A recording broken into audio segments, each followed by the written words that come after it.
kitchen. Welcome to my coffee, which I should not be drinking based on what I'm going to share in today's video. But today I'm going to be taking you through a full what I eat in a day, stress the out edition, because these past couple of weeks have been very busy, very stressful, just like a lot going on. And in the past, stress eating has been something that I have really struggled with. I would just kind of eat whatever was on my mind, eat whatever I was craving, eat whatever would get my mind off of this stress, which over time I realized that it never really worked. I never felt less stressed. I never actually stopped thinking about the stress. So in today's video, I'm going to share a different take on stress eating, explaining the science behind it, how stress affects your digestion, as well as the strategies that I use now when it comes to eating to help not hinder my body in these stressful times. So that is what we're going to be doing today. But before I get into it, I want to let you know that the next round of Made to Move It is now open. This is my 100% free 28-day workout challenge. Over 50,000 of us have done it now. We've done 2 rounds. This is the 3rd round. I'm so excited. Okay, so if you want to grab your weekly workout calendars, your daily workout videos, all that jazz, I'll put the sign up link down below. It's 100% free. Okay, like no reason not to do it. We're going to do it together. You're going to do it with me. We're going to hold each other accountable. It's going to be a great time. All right, so that will be down below. Otherwise, let's get into today's video.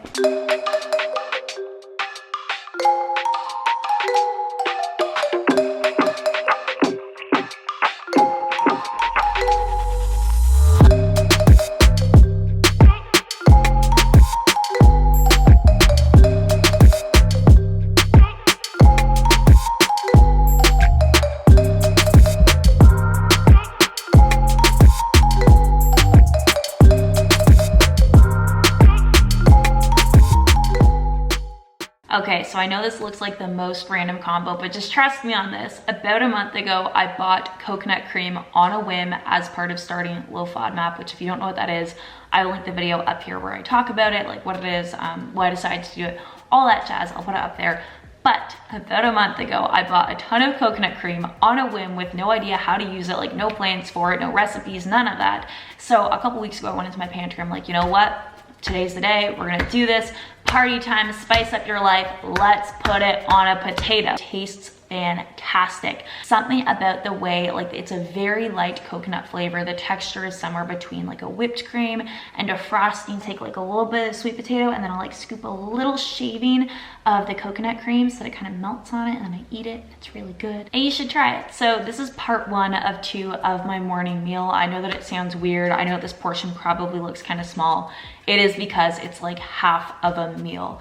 And the reason I've been dividing up my morning portions is because something I've learned about myself in the past month that I've also read isn't that uncommon, especially if you struggle with like bloating or indigestion often, is that my stomach does not tolerate fat well. So of course we need a balance of nutrients in order to stay healthy. You gotta eat your proteins, your carbs, your fats. But what I've learned about myself is that if I have too much fat in one sitting, even if I have like a moderate amount of fat with a very large meal, I will get heartburn pretty much immediately. I will get an upset stomach. I will feel very weighed down, like there's just a lump of food that is not moving in my stomach. So what I have been doing lately is whenever I'm including a little bit more fat in a meal, I will just separate the portion. So like first thing, I've been having the sweet potato and the coconut cream, so nice carbs, nice fats. Then a couple hours after that, as you'll see later in this video, I'm gonna have some protein, I'm gonna have some veggies, so that can kind of get a head start on digesting before we start introducing more food into the mix. So we just got to the grocery store. I am going to be trying to take you with me today. I have not been having the best luck grocery shopping and filming at the same time lately, but I'm gonna take you inside to show you some of the essentials I will be topping up on, as well as what I am buying for my stress eating.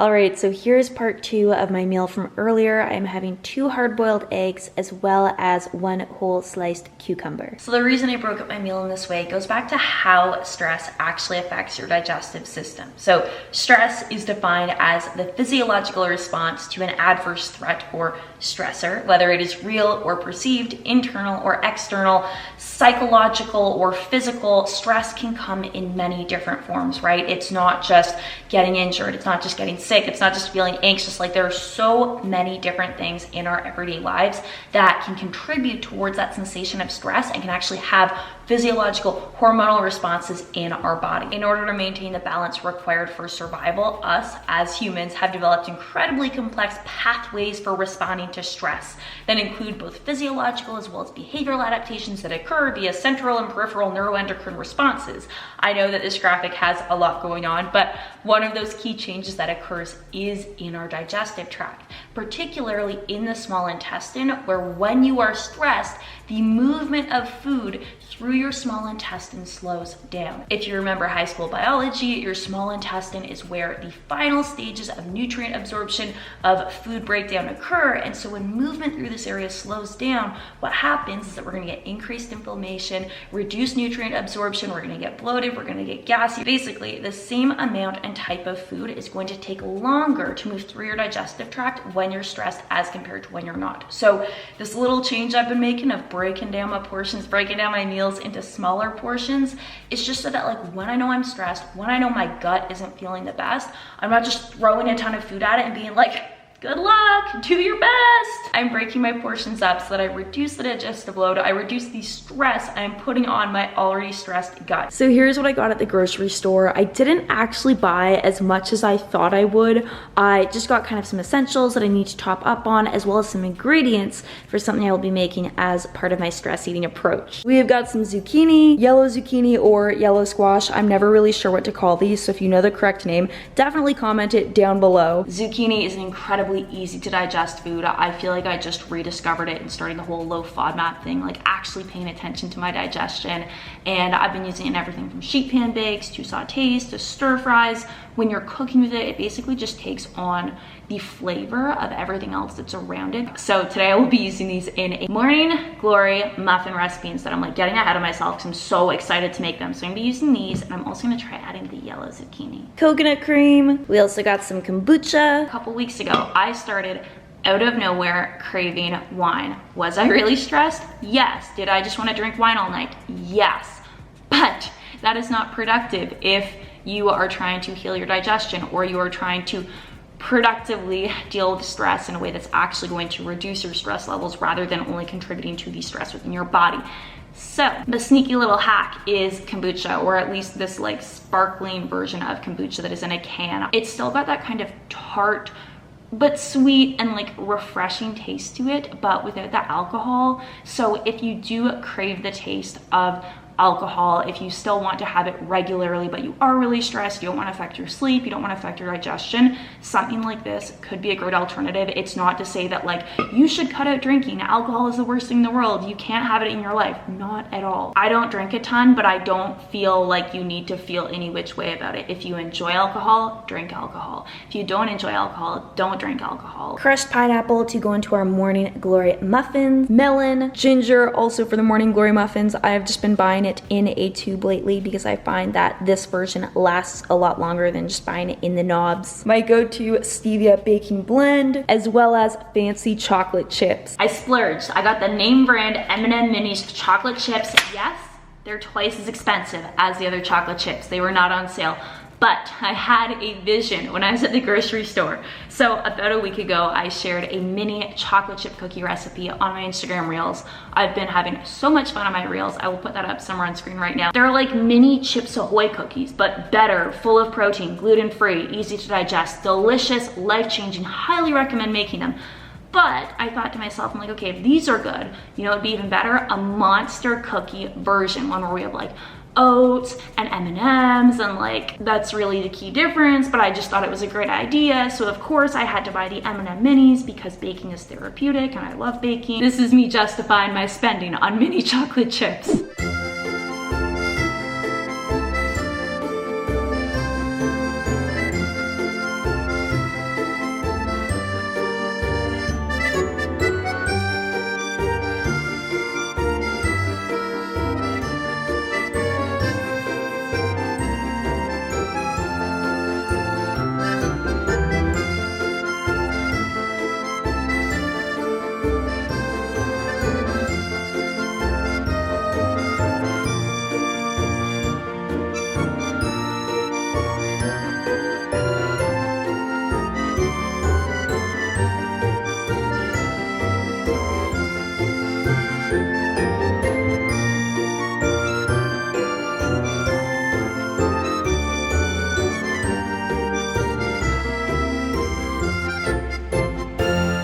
like that, we have snacks. I have started picking at this muffin. I'm sorry, but it's just that good. As you can see, we've got that nice, light, fluffy crumb texture inside with, of course, the added texture from the carrots, the zucchini, the pineapple. The top, the muffin top, is like the perfect firmness without being overcooked or overbaked. And this is really just the ideal muffin. Like, the restraint it took to not devour this thing before showing it, let me tell you, I actually recorded the full recipe with some more aesthetic shots of the muffin and put on Instagram Reels because I am getting with the times. But let's talk snacks, because there's actually something that's been weighing on me, not just today, but like in general, since I've been baking more, eating more baked goods as snacks, and especially since getting on TikTok and Instagram Reels and getting with the program. There's this one piece of diet advice that is still lingering, is actually pretty popular online, and that is volume eating. Eating a lot of low-calorie foods that take up a lot of room in your stomach, so things like a lot of veggies, broccoli, cucumber. I know I just had cucumber.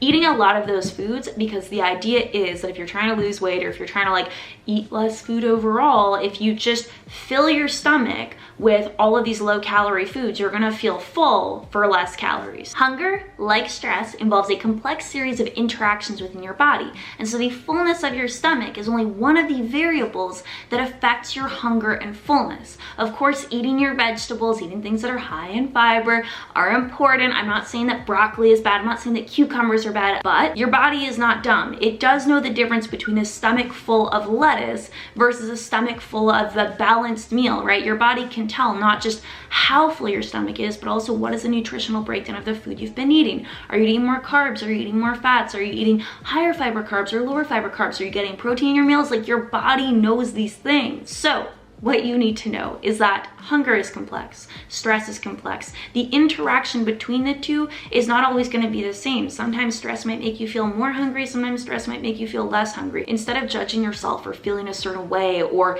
judging yourself and being disappointed with yourself for being more hungry than usual, I think it's important to try to get to the root cause of what's causing that. Why are you stressed? What is going on? And then once you identify some possible reasons as to why you might be stressed, look for ways that you can help your body. It is only natural in times of stress to become very impulsive and very reactionary, because stress is uncomfortable. Like, give yourself permission to acknowledge that stress sucks. Nobody likes being stressed. Nobody wakes up in the morning excited to be stressed during the day. It is only natural to look for ways out of that feeling and to look for an escape. And I think this is why so often we go to extremes in trying to resolve these feelings, whether you're going to an extreme in denial of your hunger, and so you eat a ton of low-calorie, high-volume foods, or you go to the opposite extreme where you're like, I don't know why I'm hungry, I'm pissed off at my body, I'm just gonna eat every snack imaginable. Neither of those are productive, because they don't get to the root cause of the situation, and they're only putting more stress on an already stressed system.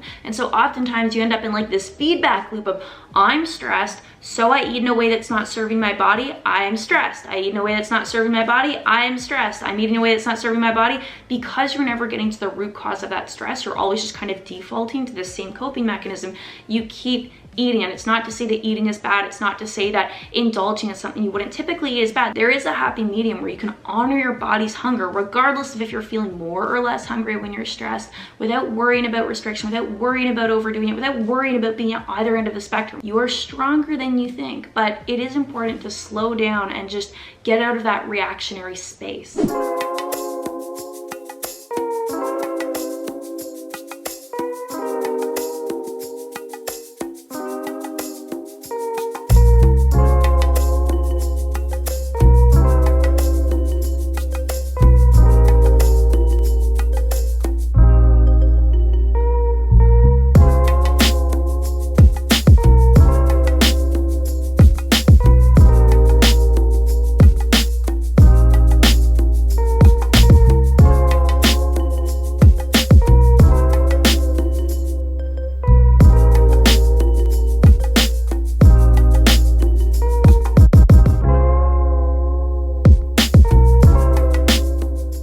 What is up? You are currently resting on Murphy's back leg. We just got back from our walk. Hi, bud. Hi. And I know you wouldn't guess from how he looked on the walk, but my poor little boy has not been feeling the best. He's been having a bit of a rough week, but we are just getting ready to make some dinner. And DC has my ratty old slipper. I don't even know where he found this. He took it a few months ago. I think we might have put it in the closet.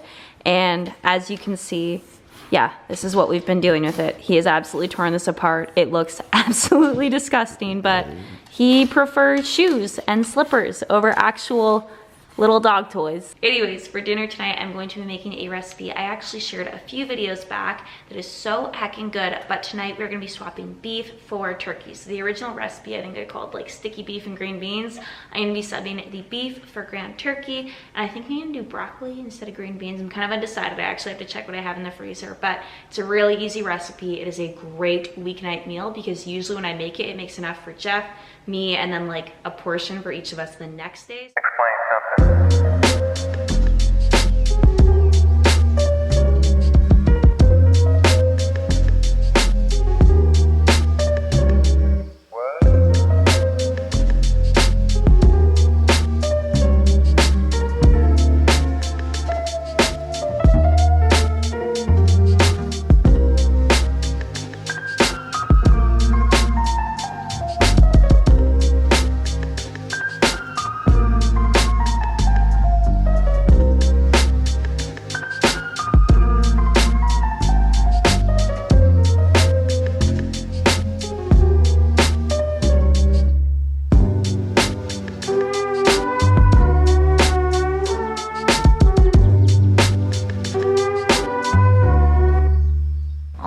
So that is going to be it for today's video because I realize this is getting very, very long. But if you found this video helpful, definitely shoot me a thumbs up and let me know in the comment section down below.